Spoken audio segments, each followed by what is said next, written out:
A comunicação celular sempre foi um amontoado de siglas, desde os antigos CDMA, TDMA, passando pelo 2G, 3G e agora 4G. Veja como essa história se desenrolou e confira o que vem por aí. AMPS, TDMA, GSM, CDMA, ED e LTE. Juntas, para muita gente, essas siglas não são nada mais do que uma verdadeira sopa de letrinhas. Mas, mais uma vez, a gente explica. Essas são as diferentes tecnologias usadas desde os anos 80 até hoje na telefonia móvel. Isso mesmo, no seu celular aí. Será que você saberia dizer qual é utilizada aí no seu aparelho? Bom, antes de começar, vale lembrar que a telefonia celular é um sistema de transmissão que utiliza ondas de radiofrequência, assim como o rádio e os walk-talks, por exemplo. Mas não tão simples assim. Uma rede de telefonia celular divide determinada área geográfica em células. Cada célula possui uma estação rádio base formada por antenas com receptores e emissores de sinal e ligada a uma central telefônica. É com essas estações que os telefones se comunicam na hora de fazer ou receber uma chamada. Agora, vamos conhecer as diferentes tecnologias que permitem essa comunicação.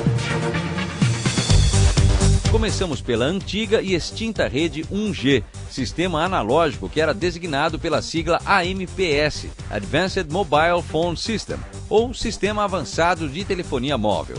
Utilizado pela primeira vez comercialmente em 1983, o AMPS operava na frequência de 850 MHz e foi desenvolvido originalmente apenas para o serviço de transmissão de voz. Já em uma fase seguinte, no 2G, surgiu o TDMA, sigla para Time Division Multiple Access, ou acesso múltiplo por divisão de tempo. A tecnologia digital operava em duas faixas de frequência, nos 800 e nos 1900 MHz. Utilizando banda estreita, o sinal de voz era convertido para digital e comprimido, assim ocupando menos espaço e permitindo um número 3 vezes maior do que o antigo AMPS. Sistemas TDMA foram muito utilizados a partir da década de 90. Ainda de segunda geração, o GSM, sigla para Global System Mobile Communications, ou Sistema Global de Comunicações Móveis, funcionava de maneira bastante parecida ao TDMA, inclusive em frequências próximas, 900 e 1800 MHz. O que mudou foi o uso da criptografia para tornar as ligações mais seguras. Mais do que isso, a tecnologia GSM introduziu os cartões SIM, os famosos chips que guardam as informações do telefone. A última tecnologia da geração 2G foi o CDMA, Code Division Multiple Access, ou acesso múltiplo por divisão de código. Diferente do TDMA e do GSM, o CDMA funciona em banda larga. Depois de transformar o sinal de voz em digital, o CDMA divide a informação em vários pacotes e o distribui por toda a banda disponível. Como cada chamada recebe um código único, muitas chamadas podem trafegar por toda a banda utilizada ao mesmo tempo. A única semelhança com o TDMA são as faixas de frequência de 800 e 1900 MHz. Antes de chegarmos ao 3G, passamos uma fase intermediária nessa evolução, o 2,5G. Pois é, antes a telefonia celular permitia apenas comunicação por voz, mas como todos nós sabemos, hoje a telefonia móvel também possibilita a troca de mensagens de textos e acesso à internet. Essas possibilidades viraram realidade a partir dos padrões 2G, porém começaram a atrair usuários de maneira ampla com a chegada das tecnologias 2,5G. Outros sistemas de comunicação surgiram nesse intervalo. A primeira tecnologia foi a GPRS, que elevou as taxas de transferência de dados nas redes GSM existentes. Ela permite o transporte de dados por pacotes, oferecendo uma taxa de transferência de dados que, na teoria, poderia ultrapassar a marca dos 170 kbps, kilobits por segundo, mas normalmente não chega aos 80 kbps. O foco do GPRS é a transferência de dados, a conexão com a internet, graças à sua compatibilidade com o protocolo IP. Também com base na tecnologia GSM, surgiu mais uma evolução, cuja sigla é EDGE, Enhanced Data Rates for GSM, ou transferência de dados melhorada para a evolução do GSM. As características são muito similares às especificações do GPRS, inclusive na utilização de múltiplos slots nas conexões. Mas a velocidade máxima teórica da tecnologia subiu para 473 kbps. Há quem considere a tecnologia EDGE como parte da categoria 3G, mas oficialmente o padrão não é reconhecido como tal, no máximo um 2,75G.